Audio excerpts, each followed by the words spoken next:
Swaraj news సమాజహితమే మా స్వరం. అతి తక్కువ కాలంలోనే అశేష ప్రేక్షకాదరణ పొందిన స్వరాజ్ న్యూస్.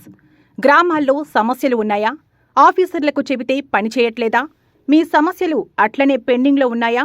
మీ దృష్టికి ఏదైనా సమస్య వచ్చిందా? ప్రజాహితం కోరే సమస్య ఏదైనా ఉంటే మాకు తెలపండి. డీటెయిల్స్, ఫోటోలు, వీడియోలు షేర్ చేయండి. మీరే మీ సమస్యకు ఫుల్ స్టాప్ పెట్టే రిపోర్టర్ కావచ్చు. సమస్య కనిపించిందా? వీడియో లేదంటే ఫోటోలు పంపించండి. దాన్ని మేము జనానికి చూపిస్తాం. Swaraj news WhatsApp number 9441623078. Swaraj news కి స్వాగతం. ముందుగా ముఖ్యాంశాలు. నన్ను గెలిపించకపోతే దేశంలో రక్తపాతమే, డొనాల్డ్ ట్రంప్ హెచ్చరిక.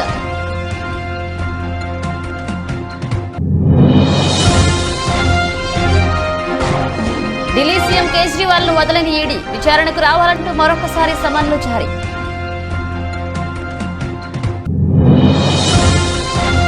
విశాఖలో కాంగ్రెస్ సభ.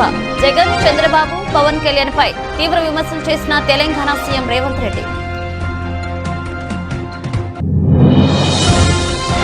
మరొకసారి ప్రజలను మోసం చేసేందుకు చంద్రబాబు, జగన్ సిద్ధమా? విశాఖలో AP సీఎంపై Sharmila fire.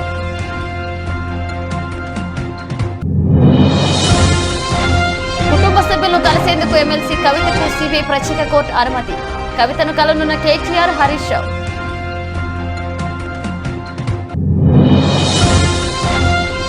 Hardik Pandya Gujarat Titans జట్టును వీడడంపై ప్రధాన కోచ్ ఆశిష్ నెహ్రా కీలక వ్యాఖ్యలు.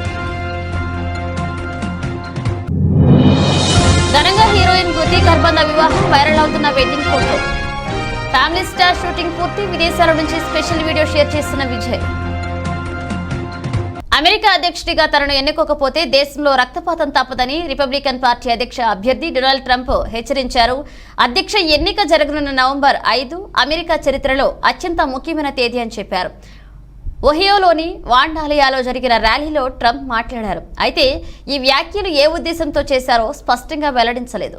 అధ్యక్షుడిగా తాను ఎన్నికైతే అమెరికాకు దిగుమతి చేసుకున్న కార్లను చైనా విక్రయించలేదని పేర్కొన్నారు. మెక్సికోలో కార్లను తయారు చేసి వాటిని అమెరికన్లను అమ్మాలని డ్రాగన్ దేశం చూస్తుందని విమర్శించారు ఆయన. తన ప్రత్యర్థి అయిన జో బైడెన్ను చెత్త అధ్యక్షుడిగా అభివర్ణించారు ట్రంప్. వలసదారులకు మిలియన్ల కొద్దీ వర్క్ పర్మిట్లు మంజూరు చేయడం ద్వారా ఆఫ్రికన్ అమెరికన్ ఓటర్లు బైడెన్ను వెన్నుపోటు పొడిచారని ఆరోపించారు Trump. Hello everyone. It's your favorite president speaking to you on a really great day of victory. 1 week ago we had something called Super Tuesday, and it was indeed super because we won at numbers that nobody has ever seen before, records in virtually every state. And tonight likewise, but this one got us over the top. The Republican National Committee has just declared us the official nominee, and so we're the official nominee of the Republican Party, which is a big deal.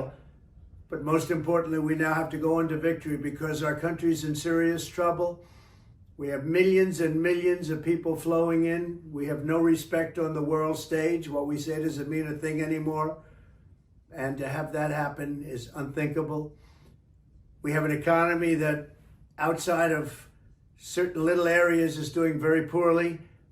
And we have something very, very important. We have a United States military that has to be taken care of.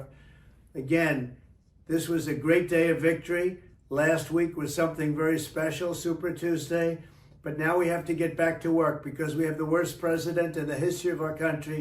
His name is Joe Biden, sometimes referred to as Crooked Joe Biden, and he must be defeated. Our nation is failing. We're a nation that is in serious decline. We've never had a situation like this where we're not respected, we're laughed at, we're considered almost a joke. We're going to turn it around. We're going to drill, baby, drill. We're going to close our borders. We're going to do things like nobody's ever seen before. And we're going to make our nation's economy be the best ever in the world. We had the best economy ever just a short while ago, and we're going to have that again. We're going to have people come into our country. Delhi liquor policy కేసుకు సంబంధించి money laundering కేసులో ఆదివారం Aam Aadmi party అధినేత Delhi CM Arvind Kejriwal కు enforcement directorate ED మరొకసారి సమన్లు పంపింది. మార్చి 21న ED కార్యాలయానికి వచ్చి విచారణకు సహకరించాలని కేజ్రీవాల్ ను దర్యాప్తు సంస్థ కోరింది. ఇప్పటికే లిక్కర్ పాలసీ కేసులో విచారణకు హాజరు కావాలని ఢిల్లీ సీఎం కు 8 సార్లు సమన్లు జారీ చేసిన ఈడీ తాజాగా 9వసారి సమన్లు జారీ చేసింది. ఢిల్లీ లిక్కర్ పాలసీ కేసులో విచారణకు రావాలని కేజ్రీవాల్ కు ఈడీ ఇప్పటికే 8 సార్లు సమన్లు పంపించింది. అయితే ఈడీ సమన్లు చట్టవిరుద్ధమని బీజేపీ కుట్రపూరిత రాజకీయాల్లో భాగంగానే లిక్కర్ పాలసీ కేసు అంటూ పేర్కొన్న కేజ్రీవాల్ ఈడీ సమన్లకు స్పందించలేదు. దీంతో తమ విచారణకు హాజరు కావడం లేదని పేర్కొంటూ ఈడీ ఢిల్లీలోని రౌస్ ఎవెన్యూ కోర్టులో కేజ్రీవాల్ పై 2 సార్లు ఫిర్యాదు చేసింది. ఈడీ సమన్ల కేసులో శనివారం ఉదయం కేజ్రీవాల్ ఢిల్లీలోని రౌస్ ఎవెన్యూ కోర్టులో హాజరయ్యారు. అయితే చీఫ్ మెట్రోపాలిటన్ మెజిస్ట్రేట్ ఆయనకు బెయిల్ మంజూరు చేసింది. బెయిల్ మంజూరైన మరుసటి రోజే కేజ్రీవాల్ కు మరొకసారి 9వసారి సమన్లు జారీ చేయడం చర్చనీయాంశంగా మారింది.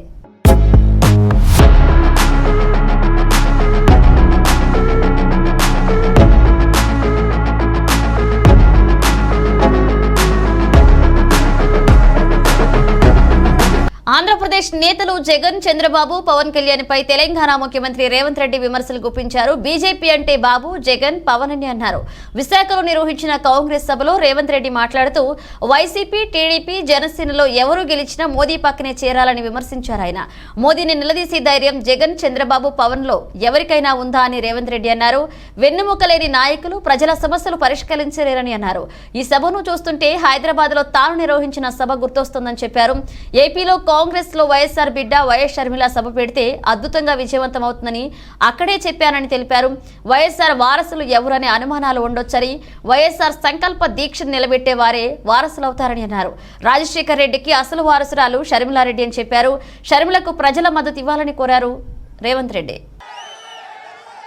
వైఎస్ షర్మిల గారి నాయకత్వంలో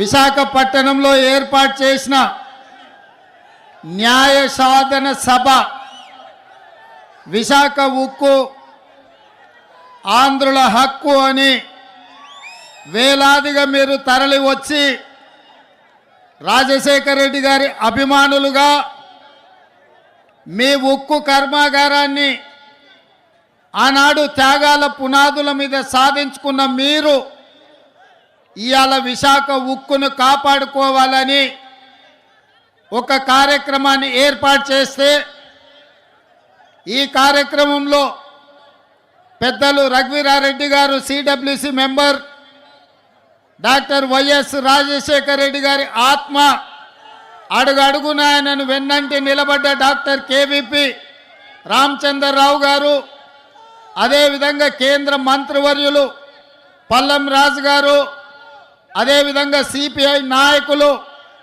నారాయణ గారు, సిపిఎం నాయకులు, అదేవిధంగా కాంగ్రెస్ పార్టీ కార్యనిర్వాహక అధ్యక్షులు, జిల్లా పార్టీ అధ్యక్షులు మిత్రుడు రుద్రరాజు గారు, అదేవిధంగా మండల పార్టీ నాయకులు, గ్రామస్థాయి నాయకులు, రాజశేఖర రెడ్డి గారి అభిమానులందరికీ కూడా హృదయపూర్వకంగా నమస్కారం తెలియజేస్తున్న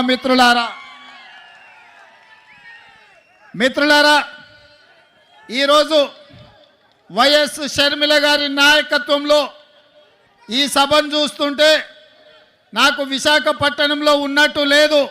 హైదరాబాదు నగరంలో, తెలంగాణలో నేను నా కార్యకర్తలతో ఏర్పాటు చేసిన సభ ఎంత విజయవంతం అవుతుందో, వేలాది మంది వచ్చి అండగా నిలబడతారో ఇవాళ ఇక్కడ చూస్తుంటే నాకు హైదరాబాద్ నగరంలో కాంగ్రెస్ పార్టీ సభను ఏర్పాటు చేసినట్టుగా ఉంది. వాస్తవంగా నేను ఈ సభకు రావాలనుకున్నప్పుడు కొంతమంది మిత్రులు అన్నారు, అక్కడ కాంగ్రెస్ పార్టీ లేదు కదా, మీరెళ్ళి సభ వైఫల్యం చెందితే మనకు చెడ్డ పేరు వస్తుంది కదా అని. అంటే నేను ఒక మాట చెప్పిన వాళ్లకు, వైఎస్ఆర్ బిడ్డ, వైఎస్ఆర్ ఆశయ సాధన కోసం, విశాఖ ఉక్కును కాపాడాలనే ఉక్కు సంకల్పం కోసం షర్మిలమ్మ సభ పెడితే తప్పకుండా ఆయన అభిమానులు అందరూ అక్కడికి వస్తారు, అండగా నిలబడతారని నేను వారికి చెప్పిన ఆ నమ్మకం విశ్వాసం డాక్టర్ వైఎస్ఆర్ మీద మీరు చూపించి షర్మిలమ్మను ఆశీర్వదించి విశాఖ ఉక్కును కాపాడుకోవడానికి వచ్చినందుకు మీకు అందరికీ మనస్ఫూర్తిగా ధన్యవాదాలు తెలియజేస్తున్న మిత్రులారా భౌగోళిక రాష్ట్రాలుగా విడిపోయినాం. ఇక్కడ ఉన్నప్పుడు మనకు ఆంధ్రప్రదేశ్ తెలంగాణ, కానీ మన హక్కుల కోసం మన ఆస్తులు కొల్లగొట్టడానికి ఢిల్లీ పెత్తందారులు మన మీద దండయాత్ర చేస్తే మనం తెలుగు వాళ్ళం, మనం అన్నదమ్ములం, ఒకరికి ఒకరం అండగా నిలబడి ఢిల్లీ నుంచి సుల్తానులు వచ్చినా, జాగీర్దారులు జమీందారులు వచ్చినా తెలుగు గడ్డ మీద జాగ్ స్టీల్ ప్లాంట్ కోసం సీఎం జగన్ ఎందుకు ఉద్యమం చేయలేదని ఏపీ కాంగ్రెస్ అధ్యక్షులు వైఎస్ షర్మిల ప్రశ్నించారు. వైజాగ్ స్టీల్ ప్లాంట్ కోసం సీఎం జగన్ ఎందుకు ఉద్యమం చేయలేదని ఏపీ కాంగ్రెస్ అధ్యక్షులు వైఎస్ షర్మిల ప్రశ్నించారు. తమ ప్రాణాలు అడ్డువేసి అయినా సరే స్టీల్ ప్లాంట్ ను కాపాడుకుంటామని ప్రకటించారు. విశాఖ ఉక్కు ఆంధ్రుల హక్కు పేరుతో శనివారం సాయంత్రం స్టీల్ ప్లాంట్ ఆవరణంలో ఏర్పాటు చేసిన సదస్సులో ఆమె మాట్లాడారు. ఇప్పటికే గంగవరం పోర్టును ఆదానికి అప్పగించారు. విశాఖ స్టీల్ ప్లాంట్ పై కుట్రలు పన్నుతున్నారని అన్నారు. క్రమంగా పరిశ్రమను నష్టాల్లోకి తీసుకువెళ్లారు. ఇక్కడ పనిచేసే 30,000 మంది కార్మికులు ఏం కావాలి, పరిశ్రమను ప్రైవేట్ పరం చేయొద్దని అసెంబ్లీలో తీర్మానం చేసి చేతులు దులుపుకుంటుంటే సరిపోతుందా? ప్రత్యేక హోదా, పోలవరం, రాజధాని గురించి కేంద్రాన్ని పాలకపక్షం ప్రతిపక్షం ఎవరు అడగరు. ఒక్కరంటే ఒకరైనా కార్మికులకు మద్దతుగా నిలిచారా? సిద్ధం సభలకు జగన్ 600 కోట్లు ఖర్చు పెడుతున్నారని, ప్రజలను మరొకసారి మోసం చేసేందుకు ఆయన సిద్ధమయ్యారంటూ షర్మిల విమర్శించారు. రాష్ట్రంలో ఎక్కడ చూసినా ల్యాండ్ మైనింగ్, లిక్కర్ మాఫియా అనే సంపూర్ణ మద్యపాన నిషేధమని హామీ ఏమైందంటూ ప్రశ్నించారు. పూర్తిగా మద్య నిషేధం చేయకపోతే వచ్చే ఎన్నికల్లో ఓట్లు అడగనన్నారు. చివరికి ప్రభుత్వమే మద్యం విక్రయిస్తుంది. 10 ఏళ్లుగా కేంద్రంలో అధికారంలో ఉన్న భాజపా రాష్ట్రానికి ఏమైనా ఇచ్చిందా అంటూ ప్రశ్నించారు. ఒక ఊరి అభ్యర్థులను మరొక ఊరికి మార్చడం ఎప్పుడూ చూడలేదన్నారు. అభ్యర్థులను బదిలీ చేయడం వైకాపాలోనే చూస్తున్నామని షర్మిల విమర్శించారు. చేశాడు రాజశేఖర రెడ్డి గారు విశాఖ ఉక్కు కోసం. రాజశేఖర రెడ్డి గారు బ్రతికే ఉంటే విశాఖ ఉక్కుకు ఈ ఫ్యాక్టరీకి సొంతంగా మైనింగ్ కోసం మైన్స్ కూడా సొంత గనులే ఈ పాటికి ఏర్పాటు చేసేవాడు రాజశేఖర రెడ్డి గారు. కానీ దురదృష్టం, కాంగ్రెస్ పార్టీ ఎన్ని ప్రయత్నాలు చేసినా ఈ రోజు వరకు ఒక సొంత మైన్ లేకపోయింది విశాఖ ఉక్కుకు. కానీ 2014 వరకు లాభాలలో నడిచిన ఫ్యాక్టరీ ఆ తర్వాత క్రమంగా ఒకటొకటిగా వచ్చిన ప్రభుత్వాల ప్రోత్సాహం లేకపోతే క్రమంగా నష్టాల్లో, క్రమంగా అప్పుల్లో కూరుకుపోయింది విశాఖ స్టీల్. కారణం ఎవరు? దొంగలు ఊళ్ళు దోచుకున్నారు అన్నట్టు ఈ విశాఖ ఉక్కును దోచుకోవడానికి తయారయ్యారు కేంద్ర రాష్ట్ర ప్రభుత్వాలు. కారణం 35,000 ఎకరాల ల్యాండ్ బ్యాంక్ ఉన్న ఫ్యాక్టరీ విశాఖ ఉక్కు. దాదాపు లక్షల కోట్లు విలువ చేస్తుంది. అదే గనుక ఈ ఫ్యాక్టరీని నష్టాల పాలు చేసి అప్పుల పాలు చేస్తే ఇక అడ్డేముంది, ఇది నష్టాలలో ఉంది అని చెప్పి దీన్ని ప్రైవేటైజ్ చేయొచ్చు అని కుట్ర పన్నారు కేంద్ర రాష్ట్ర ప్రభుత్వాలు. ఇందాక అంకుల్ చెప్పినట్టు, రఘువీరారెడ్డి గారు చెప్పినట్టు, ఒక కుక్కను చంపాలంటే ఇది పిచ్చిది అని పుకారు పుట్టిస్తే చాలట, పెద్ద పని కాదు. అలాగే విశాఖ ఉక్కుకు సంబంధించి ఒక్కొక్కటిగా అసలు మైన్ లేకుండా ఇంతవరకు ఉంది అంటే దానికి ప్రధాన కారణమే ప్రభుత్వాలు. ఆ బాధ్యతను విస్మరించారు కాబట్టే ఈరోజు నష్టాలలో కూరుకుపోయింది. ఒకవైపేమో మైన్ లేదు, ఇంకోవైపేమో రా మెటీరియల్ కొనాలి అంటే రేట్లేమో ఆకాశానికి అంటుతున్నాయి. ఇంకొక వైపేమో ఆ రా మెటీరియల్ను సరఫరా చేయాలి అంటే దాని కాస్టు పెరిగింది. ఎలక్ట్రిసిటీ విషయంలోనూ అంతే. ఇలా ఒక్కొక్కటిగా ఒక్కొక్క అంశంగా కాలుకు కాలు చేతిగా ఒక్కొక్కటిగా నరుక్కుంటూ వస్తే ఒట్టి మొండెం మిగులుతుంది, ఇక అమ్మడానికి ఏ ఆటంకం ఉండదు అని ఇదే పన్నాగం పల్లారు కేంద్ర రాష్ట్ర ప్రభుత్వాలు. గంగవరం పోర్టు చూస్తున్నారు. బీఆర్ఎస్ ఎమ్మెల్సీ కవితను ఆమె కుటుంబ సభ్యులు కలిసేందుకు సిబిఐ ప్రత్యేక కోర్టు అనుమతి ఇచ్చింది. ఎన్ఫోర్స్మెంట్ డైరెక్టరేట్ కస్టడీలో ఉన్న కవితను కలిసేందుకు కోర్టు సమయాన్ని నిర్ధారించింది. ఈడీ కస్టడీలో ఉన్నంత వరకు ప్రతిరోజు సాయంత్రం 6 గంటల నుంచి రాత్రి 7 గంటల మధ్య కవితను కలిసేందుకు కోర్టు అవకాశం కల్పించింది. అయితే ఈ క్రమంలో కవిత భర్త అనిల్తో పాటు ఆమె సోదరుడు కేటీఆర్, హరీష్ రావు, ప్రణీత్ న్యాయవాదులు కలిసే అవకాశం ఉంది.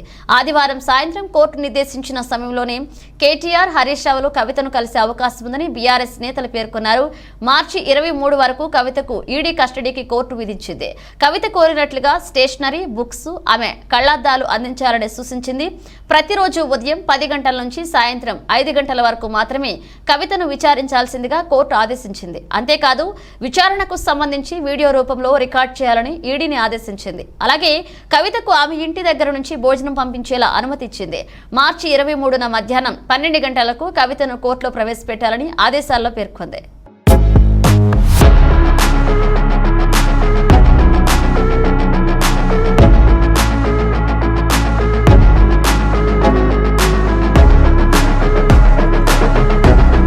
ఇండియన్ ప్రీమియర్ లీగ్ ఐపీఎల్ 2024 టోర్నీ ఈ నెల 22 నుంచి ప్రారంభం కానుంది. తొలి match Chennai Super Kings, Royal Challengers Bengaluru జట్ల మధ్య జరగబోతుంది. ఈసారి ఐపీఎల్ జట్టులో ప్రధాన ఆకర్షణగా హార్దిక్ పాండ్యా నిలబోతున్నారు.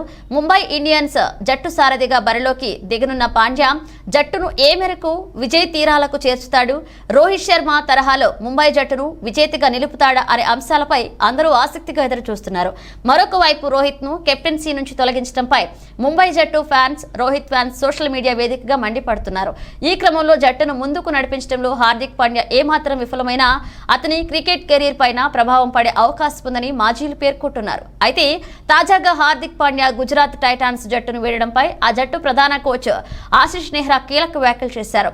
హార్దిక్ పాండ్యా గుజరాత్ టైటాన్స్ జట్టును వీడి ముంబై ఇండియన్స్ జట్టులో చేరడం అనేది ఆయన ఇష్టం. అతన్ని నేనే ఆపేందుకు ఎప్పుడూ ప్రయత్నించలేదు.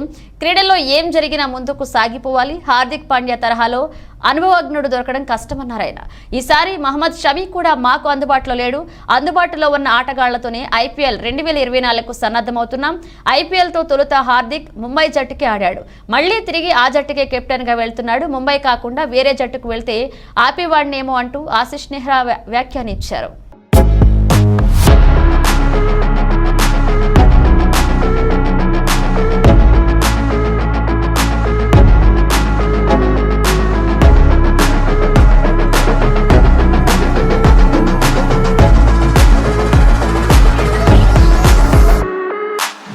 తెలుగు, తమిళ, హిందీ సినిమాల్లో నటించిన కృతి కర్బంద తాజాగా నిన్న మార్చి 15న ఓ నటుడిని వివాహం చేసుకుంది. కృతి కర్బంద 2019 నుంచి పుల్కిత్ సామ్రాట్ అనే నటుడితో ప్రేమలో ఉంది. ఇటీవలే కొన్ని నెలల క్రితం వీరు సీక్రెట్ గా కేవలం కుటుంబ సభ్యుల మధ్య నిశ్చితార్థం చేసుకున్నారు. ఢిల్లీలో కృతి కర్బంద, పుల్కిత్ సామ్రాట్లు నిన్న మార్చి 15న ఘనంగా వివాహం చేసుకున్నారు. కేవలం ఇరు కుటుంబ సభ్యులు, సన్నిహితుల మధ్య మాత్రమే ఈ వివాహ వేడుక జరిగింది. ఇక కృతి కర్బంద, పుల్కిత్ సామ్రాట్ తమ పెళ్లి ఫోటోలు సోషల్ మీడియాలో పోస్ట్ చేయగా అవి వైరల్ గా మారాయి.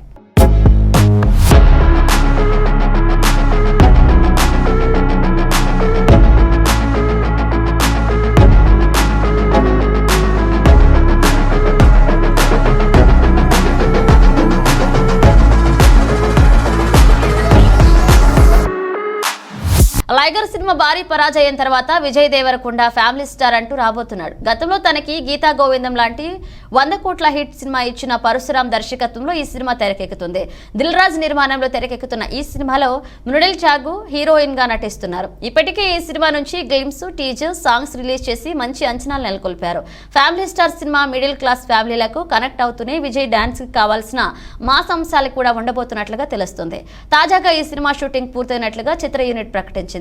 విజయ్ దేవరకొండ, మృణిల్ టాగు, డైరెక్టర్ పరశురాం షూటింగ్ పూర్తయిన సందర్భంగా కౌగిలించుకుని ఆనందం వ్యక్తం చేస్తూ మా షూట్ కంప్లీట్ అయిందని విదేశాల్లో షూటింగ్ లొకేషన్ నుంచి ఓ వీడియోని రిలీజ్ చేశారు. ప్రస్తుతం ఫ్యామిలీ స్టార్ షూటింగ్ అయిపోయింది అంటూ రిలీజ్ చేస్తున్న ఈ చిన్న వీడియో వైరల్ గా మారింది. త్వరలోనే ఈ సినిమా ట్రైలర్ రిలీజ్ చేయనున్నారు. ఇక ఫ్యామిలీ స్టార్ సినిమా ఏప్రిల్ 5న థియేటర్స్ లోకి రానుంది. విజయ్ ఫ్యాన్స్ ఈ సినిమా కోసం ఆతృతగా ఎదురు చూస్తున్నారు. ఈ సినిమాతో ఎలాగైనా హిట్ కొట్టాలని భావిస్తున్నారు.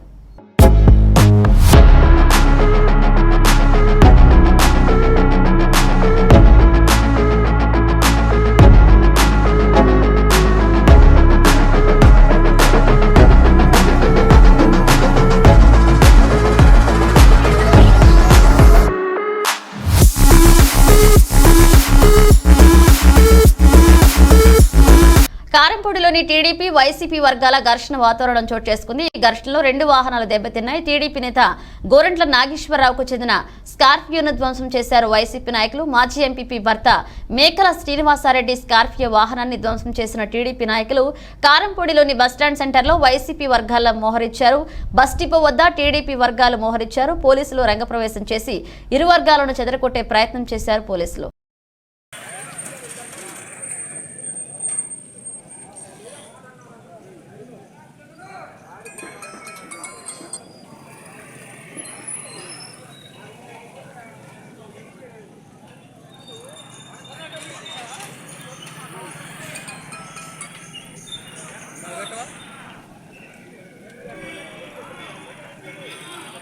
రాష్ట్రంలో మరొకసారి అధికారంలోకి వచ్చేందుకు రాష్ట్ర ముఖ్యమంత్రి వైఎస్ జగన్మోహన్ రెడ్డి 175 నియోజకవర్గాల 25 పార్లమెంటు స్థానాలను ఒకసారి ప్రకటించి చరిత్ర సృష్టించారు. 2019 ఎన్నికల్లో కూడా ఇదే విధంగా ఒకేసారి అభ్యర్థులను ప్రకటించి తన సత్తాను చాటుకున్నారని, మరొకసారి ప్రజలు అవకాశం ఇస్తారని అనంతపురం అర్బన్ ఎమ్మెల్యే అనంత వెంకటరామరెడ్డి స్పష్టం చేశారు. ఆదివారం నగరంలోని పాతూరులో ఇంటింటికి వైఎస్ఆర్ కాంగ్రెస్ పార్టీ కార్యక్రమాన్ని ఆయన నిర్వహించారు. అధ్యక్షుని హోదాలో కూడా ఈరోజు YSR Congress party assembly 175 assembly అభ్యర్థులతో పాటు పార్లమెంటుకు అన్ని స్థానాలను కూడా ఎవరు కానీ ఈ దేశంలో ఏ రాజకీయ పార్టీ చేయని విధంగా అన్ని స్థానాలు కూడా ఒకే ఒక మారు కూడా మళ్ళీ రెండో మారు కూడా ప్రకటించారు. ఈరోజు వైఎస్ఆర్ కాంగ్రెస్ పార్టీని రాజకీయంగా ప్రజాక్షేత్రంలో ప్రజల మధ్య ఎదుర్కొనలేక ఒక పిరికి పందల మాదిరి, అవకాశవాదుల మాదిరి ఈరోజు ఈ రాష్ట్రంలో కూడా అన్ని రాజకీయ పార్టీలు కూడా పొత్తుపెట్టుకుంటున్నాయి. ఈరోజు ప్రజాగలం పేరిట కూడా గుంటూరు దగ్గర చిలకలూరుపేటలో కూడా ఈరోజు చేస్తున్నారు. అది ప్రజాగలం కాదు, అది మోడీ గలం, అది చంద్రబాబు నాయుడు గలం, అది పవన్ కళ్యాణ్ గారి గలం తప్ప ప్రజాగలం మాత్రం కాదు. ప్రజల యొక్క వాయిస్ ఈరోజు వైఎస్ఆర్ కాంగ్రెస్ పార్టీ ఈరోజు 5 సంవత్సరాల్లో కూడా అధికారంలో ఉన్నా కూడా మేము కూడా ఈరోజు కేవలం ప్రజల యొక్క సంక్షేమే పరమావధిగా కూడా ఈరోజు మేము ముందుకు పోయాం. ఎప్పుడు ఎక్కడా లేని విధంగా కూడా స్వాతంత్రం వచ్చినప్పటి నుంచి కూడా ఏ రాష్ట్రంలో ఏ రాజకీయ పార్టీ కూడా అధికారంలో లేని విధంగా కూడా 4 లక్షల కోట్లకు పైబడి కూడా ఈరోజు సంక్షేమాన్ని ఈరోజు మేము అందించిన ప్రభుత్వం వైఎస్ఆర్ కాంగ్రెస్ పార్టీ ప్రభుత్వం, ముఖ్యమంత్రిగా జగన్మోహన్ రెడ్డి గారిది. అలాగే అనంతపురం అసెంబ్లీ నియోజకవర్గంలో కూడా ఎప్పుడూ లేని విధంగా కూడా ఈరోజు కూడా మేము అభివృద్ధి పథం అనేది అభివృద్ధి చేసి చూపించాం కూడా.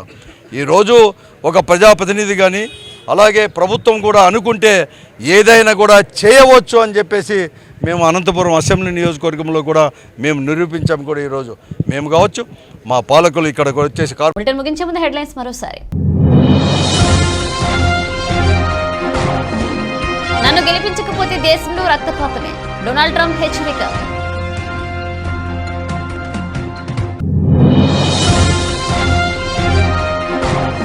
ఢిల్లీ సీఎం కేజ్రీవాల్ ను వదలని ఈడీ, విచారణకు రావాలంటూ మరొకసారి సమన్లు జారీ.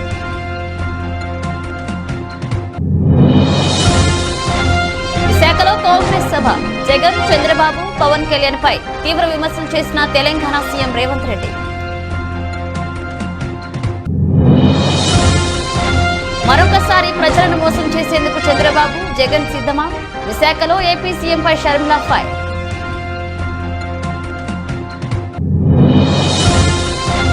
కుటుంబ సభ్యులను కలిసేందుకు ఎమ్మెల్సీ కవితకు సిబిఐ ప్రత్యేక కోర్టు అనుమతి. కవితను కలనున్న కేటీఆర్, హరీష్ రావు.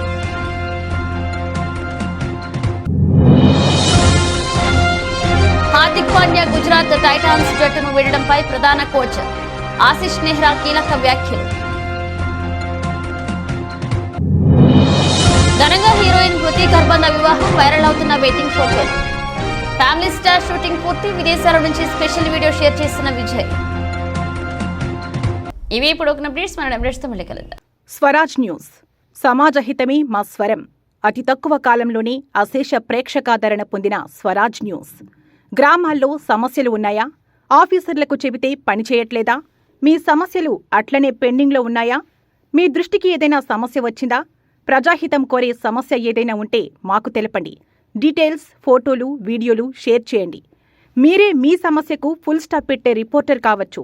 సమస్య కనిపించిందా? వీడియో లేదంటే ఫోటోలు పంపించండి. దాన్ని మేము జనానికి చూపిస్తాం. Swaraj news WhatsApp number 9441623078.